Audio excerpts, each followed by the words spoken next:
Quantum physics. Meow. Schrodinger. Meow. Equations. Meow. Parallel universes. Meow. Erwin Schrodinger. Hello. Today we are going to talk about Erwin Schrodinger and his developments in the field of quantum physics. So first, I will talk about the Schrodinger equation.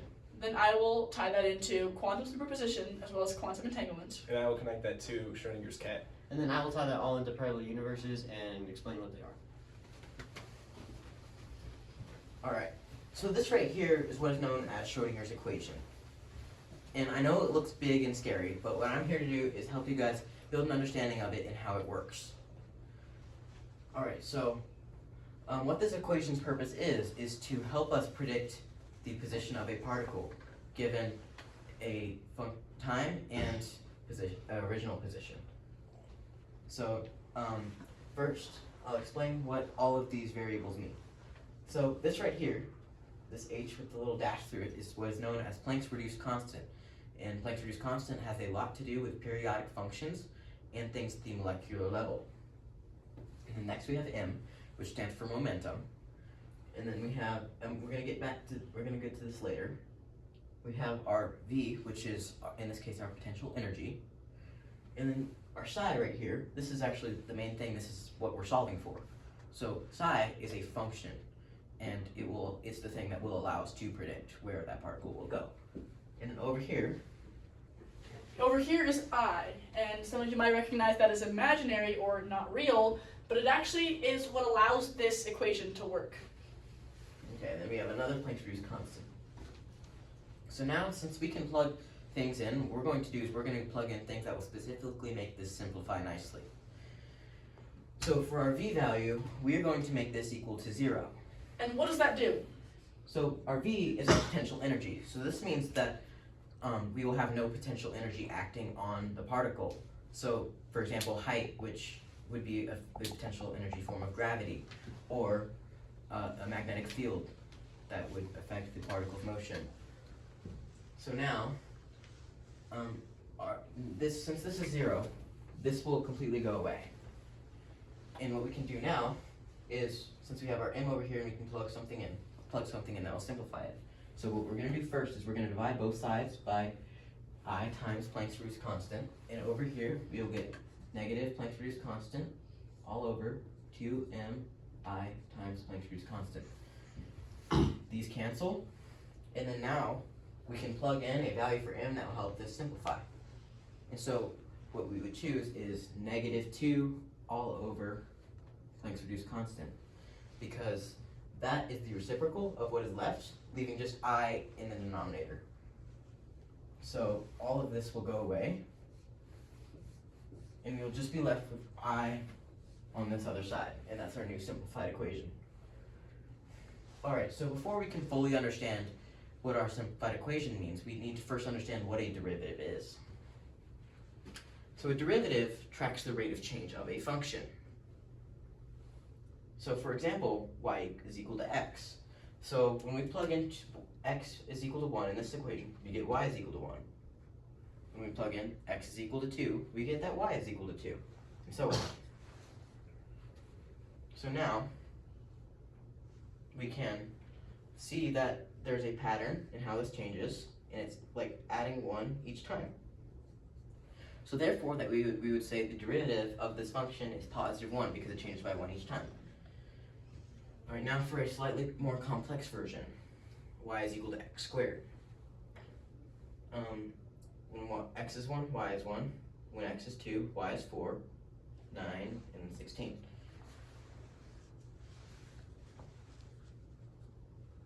Okay, so I see a pattern. Is it adding 2 every time?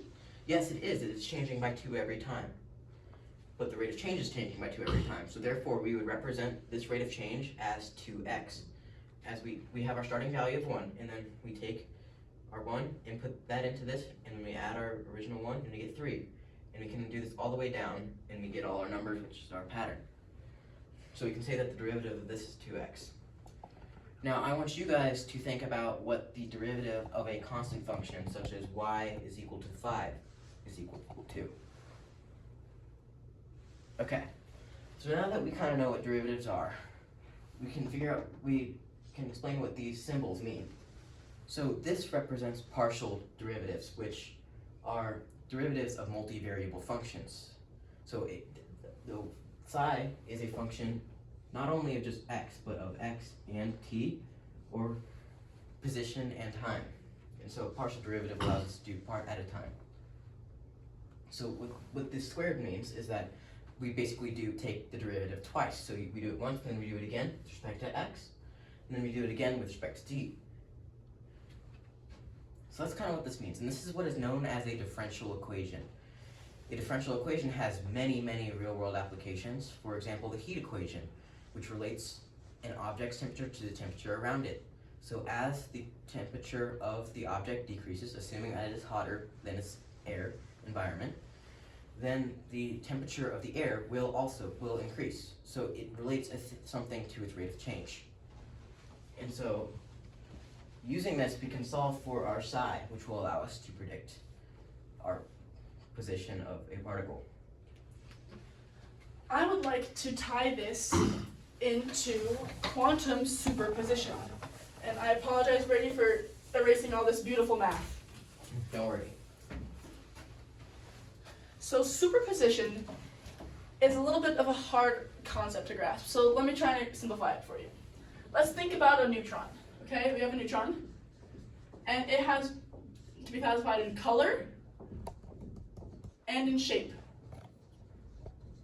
The color can be green, or the color can be blue. The shape can be a square, or it can be a circle. Next, we have to grasp this concept of a color box.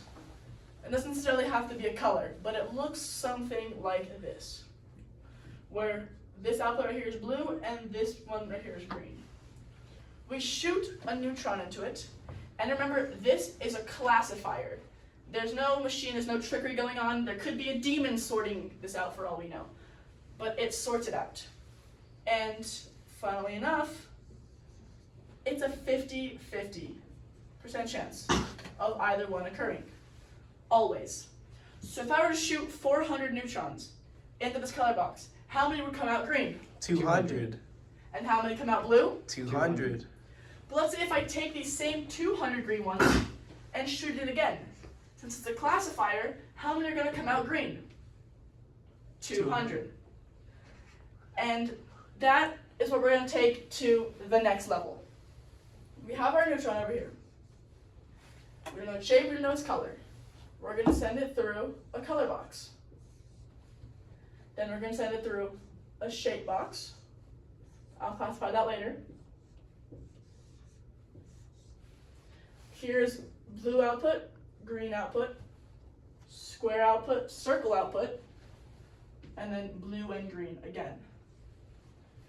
Now we fire this into here. The chance of it coming out blue and green are the same. It's a 50-50. So if we shoot 400 here, we get 200 green. Now let's fire it into the square. Before we do, we have to understand what do we know at this point. Color. We know color. Now let's shoot it into the next one. We have the output of a circle and a square. Now let's take this output of a circle. And at here, what do we know at this point?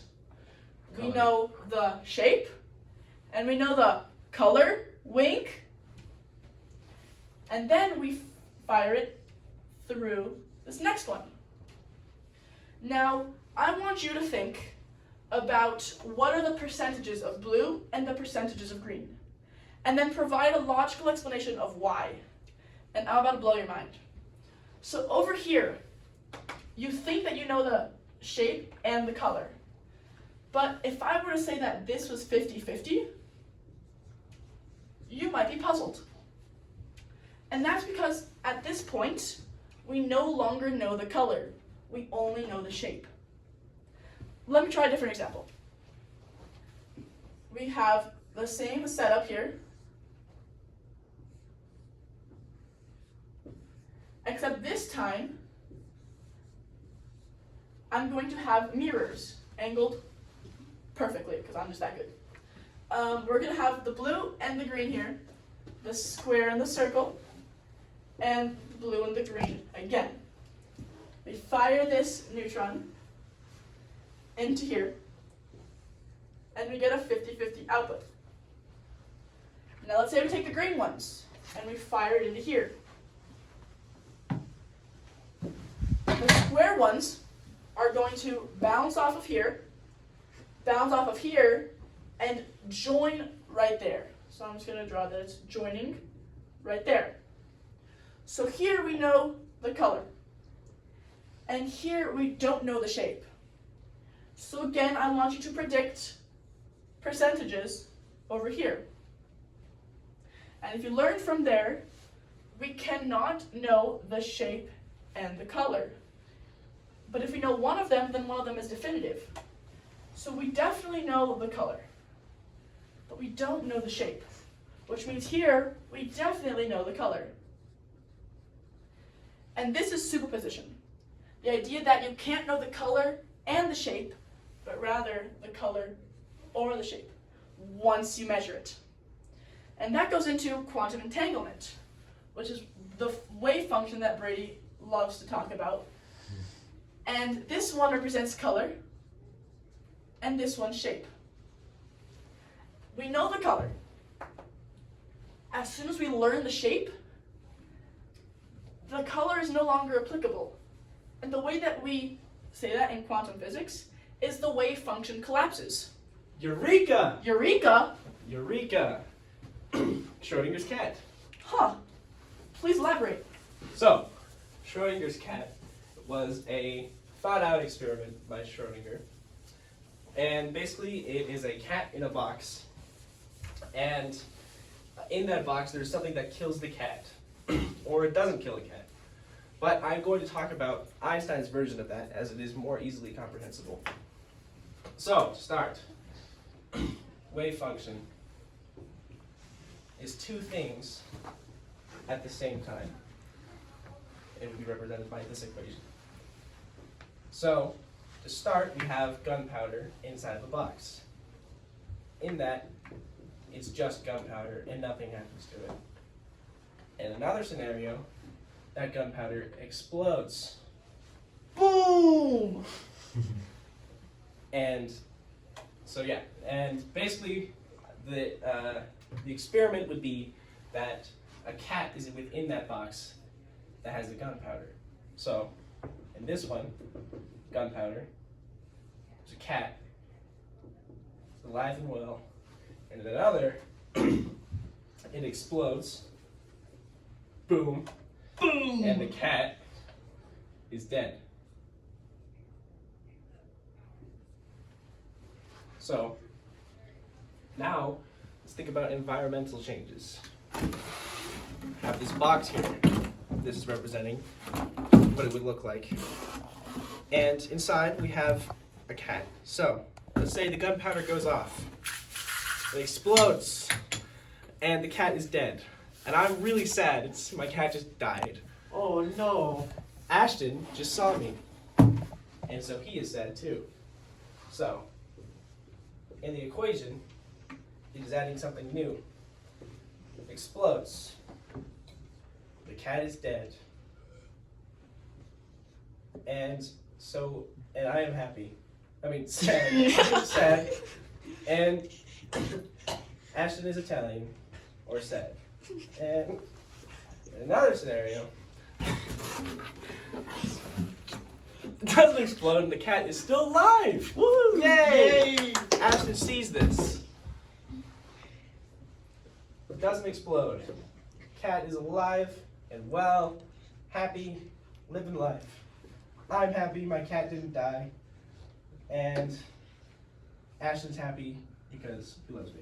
And so, this is quantum entanglement because it is adding a new variable that can change at any moment and it's relying on something new. And these things can't happen at the same time, especially here.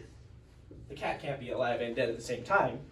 So here it is alive, here it is dead. In our world, that's not going to happen. You can't have both. So this branches off, and so does this. It becomes two new pockets. And if you have this extra variable where Ashton is seeing my reaction to the dead cat, it is branching off again. And that is where parallel universes come in. You might be wondering what parallel universes are. Parallel universes are universes that, in a manner of speaking, are parallel to each other on the same plane within our universe, technically. Now, there are two types of parallel universes that can be proven by quantum entanglement and the multiversal theory. The first one is when the universe is infinite. It proposes that the universe is infinite, but we can only see a small portion of that infinite universe. So it looks something like this. This is the entire universe, but we can only see this small portion. But there could be another pocket, which is called the Hubble view, where another intelligent species similar to our own is also seeing it, but we can never contact them or have any sort of relationship with them, but they're still there, so this is still called a parallel universe. So we're never gonna find aliens? Maybe, maybe not, I don't know. Now, there is a second type, and this is the one that most people commonly think of. This is when in one universe, you could be walking to school, but in another universe, you could also decide to run to school at the same time of day. So instead of this overarching universe, you would just have these two small pockets. This is what was explained and can be related to quantum entanglement, like Breno explained and Eamon explained.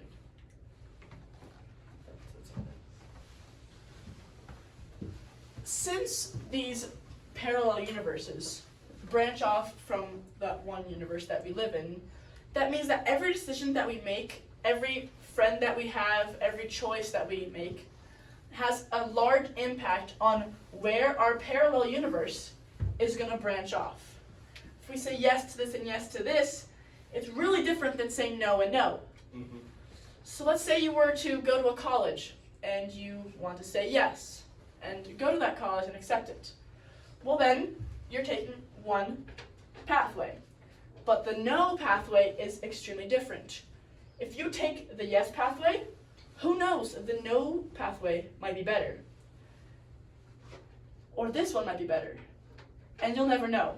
And that's the beauty of parallel universes, is that there are two events happening simultaneously, but you're only living one of them. So I want you to think about that the next time that you say something irrational, or you decide to not do your homework and instead watch some TikTok. Because if you were to do that, someone else could be having the same situation as you, and that could result in a dead cat. Or you would be the cat in this situation. Whereas over here, you're alive and well. Happy everyone loves cat. you. Happy cat. Yay! Awesome. Thank you. Thank you.